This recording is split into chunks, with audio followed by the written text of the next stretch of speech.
एक luxury company को देखते हैं, इथॉस लिमिटेड। ठीक है, तो ये क्या करती है, लग्जरी वॉचेस बेचती है, मैन्युफैक्चर नहीं करती, ये बेचती है, सिर्फ और सिर्फ इसका काम ट्रेडिंग का है। ठीक है, अच्छे इनके शोरूम्स रहते हैं, आप मॉल वगैरह में जाओगे, फिनिक्स मॉल वगैरह में भी जाओगे तो आपको इनके शोरूम दिखेंगे। तो ये क्या करते हैं, ये बुटीक काइंड ऑफ रहते हैं, तो उसमें से ये लग्जरी वॉचेस बेचते हैं। ठीक है, जो भी आप नाम लो, XYZ लग्जरी नाम लो, जो स्विच के वॉचेस रहते हैं ना, अच्छा वॉच में तो स्विच नंबर 1 पे है। ठीक है, वहाँ के जो भी वॉच होते हैं ना, ये क्या करते हैं, ये बेचते हैं। चाहे तो उसका एक्सक्लूसिव बेचें, चाहे वो कहते हैं ना मल्टी ब्रांड आउटलेट करके बेचें। ठीक है, तो ये बेचते हैं, बेसिकली सिर्फ इनका काम है ट्रेडिंग करना। ठीक है, इतना आप समझो, ये इनका बिजनेस मॉडल है। अच्छा, ये लग्जरी वॉचेस बेचते हैं। ठीक है, अब इनका एवरेज सेलिंग प्राइस 2021 में 5 साल पहले 1 लाख। एवरेज सेलिंग प्राइस मतलब क्या होता है कि ऑन एन एवरेज कितने की वॉच आप बेचते हो। ठीक है, तो पहले 1,10,000 की बेचते थे, अब ये 2,07,000 तक, मतलब और लग्जरी में जा रहे हैं। ठीक है, मार्केट लग्जरी वाला मार्केट थोड़ा सा बूम हो रहा है, क्योंकि सारे पब्लिक को शो ऑफ वगैरह करना है। ठीक है, तो बात की बात है। अब आप इनका देखोगे share of luxury and high luxury watches पहले 58% था, अभी 71% होते जा रहा है। ठीक है, अभी लेकिन कंपनी अच्छी है, ग्रोथ वगैरह सब कुछ अच्छा कर रही है। दिक्कत क्या है, दिक्कत एक ही चीज़ है, मार्जिन का। पहले आपको दिखाता हूँ ग्रोथ अच्छा किया, 28-30% का ग्रोथ किया, और उतना ग्रोथ ही करते भी है, 25-30%। हाँ, थोड़ा सा इसका ग्रोथ स्लो डाउन हुआ है, इसकी वजह से आप देखोगे ना, इसके चार्ट में भी थोड़ा दिक्कत ही आई है। देखो, जब तक ग्रोथ था तब तक तगड़ा चल रहा था, उसके बाद दिक्कत आई। अभी वो तो ठीक है, लेकिन मेन चीज़ क्या है ना, मेन चीज़ ये है कि ये देखो, इनका इबिट्टा मार्जिन गिर गया 16.9% से 15.1% हो गया। वो क्यों गिरा, क्योंकि आपको तो पता ही है रुपया कितना गिर गया। ठीक है, कुछ टाइम में रुपया बहुत ज़्यादा गिर गया, तो ये इन्होंने क्या बताया है कि हम उसको पास ऑन नहीं कर पाए। देखो, मैनेजमेंट की कमेंट्री देखो इस क्वार्टर की। अच्छा, कॉन कॉल करना बंद कर दिए हैं, इनका लास्ट कॉन कॉल आया था पिछले साल को ही, उसके बाद कॉन कॉल करना बंद कर दिया। तो थोड़ा सा ये भी थोड़ा सा अच्छी वाली बात नहीं रहती, क्यों कॉन कॉल नहीं बंद कर रहे हो, आओ बाकी लोगों को फेस करो। ठीक है, फिर भी देखते हैं इन्होंने क्या बोला था, impact of higher cost are only partially pass through. मतलब जो भी आपने हायर कॉस्ट किया ना, ये देखो ना, जो भी आपका एक्सचेंज रेट का जो डिफरेंस आया ना, वो आप पार्शियली पास कर पाए, मतलब कस्टमर को पास नहीं कर पाया जाता।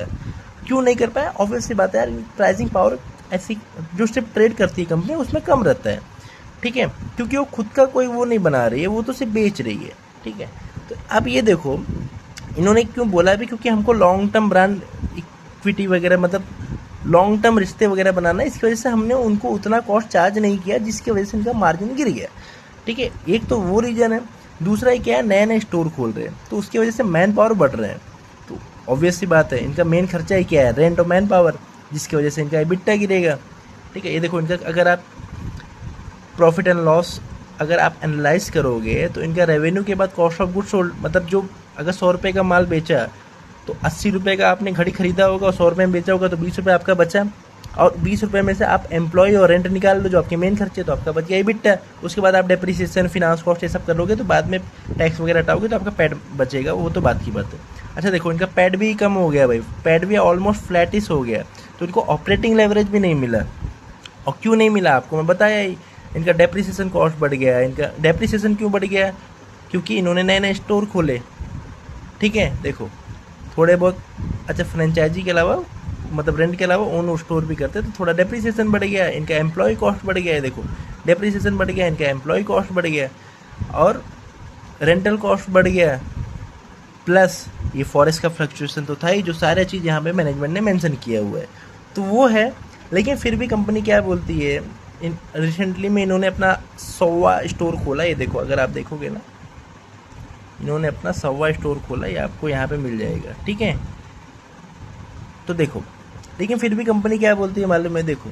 अच्छा, एक चीज़ और है, इन्होंने अपना मार्केटिंग एक्सपेंस बढ़ाया है। मार्केटिंग एक्सपेंस बढ़ाना यानी एक्सपेंस ज़्यादा करना, ये वाला ज़्यादा करना थोड़ा सा सही चीज़ होता है। क्यों होता है, आप ध्यान से समझो। आज जितना आप मार्केटिंग करोगे, उतना आपका ब्रांड बिल्ड होगा, उतना ब्रांड बिल्ड होगा तो उतना रिकॉलिंग, पब्लिक की रिकॉलिंग क्षमता बढ़ेगी, उतना फिर आप कहते हैं ना हर जगह दिखोगे, तो आपका आज नहीं तो कल आपका सेल बढ़ेगा तो कल को जाके मार्जिन बढ़ेगा, तो अब दोनों बढ़ेगा, तो आप प्रॉफिटेबल ग्रोथ करोगे, जिसकी वजह से शेयर होल्डर को वेल्थ बनाने को मिलेगा। ठीक है, तो ये है, प्लस इनका क्या है ना, ये वो तो है ही।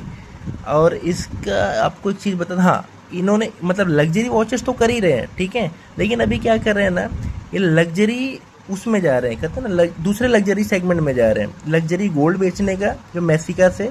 और इनका रिमोवा रिमोवा करके ये है, जहाँ पे लग्जरी ये बेचते हैं, जर्मन की एक कंपनी है जहाँ पे लग्जरी ये बैग बेचते हैं, ठीक है।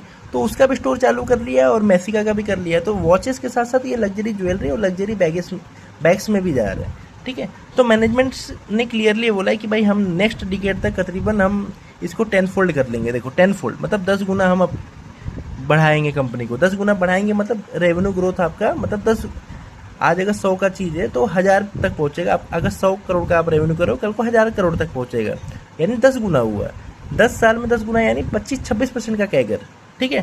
तो उसके हिसाब से 25-26% का ये लॉन्ग टर्म कहते हैं ना इंजन है। अब कितना करेगी क्या करेगी वो तो बात की बात है, जो मैनेजमेंट आएगा कौन कॉल वगैरह करेगा, या तो उसके आप परफॉर्मेंस से आप देखते रहिए, ठीक है। कंपनी अच्छी है, सॉलिड है, अच्छा, मेरे को इसका बिजनेस मॉडल मेरे को अच्छा लगता है, ठीक है। और कंपनी अगर आप देखोगे तो 50-55 की पी पे मिलेगी, जो आगे जाके अच्छा ग्रोथ करेगी। तो ओके वैल्यूएशन है, उतना कुछ टाइम से चल भी नहीं रहा है। आईपीओ के बाद से तो तगड़ा चल रहा था क्योंकि ग्रोथ तगड़ा कर रहा था, उसके बाद ही थोड़ा फ्लैटिश हो गया क्योंकि ग्रोथ भी इसका स्लो डाउन हो गया। तो कंपनी कोई भी हो, फंडा एक ही है, अगर ग्रोथ स्लो डाउन हुआ तो कंपनी को चलना दिक्कत हो जाता है।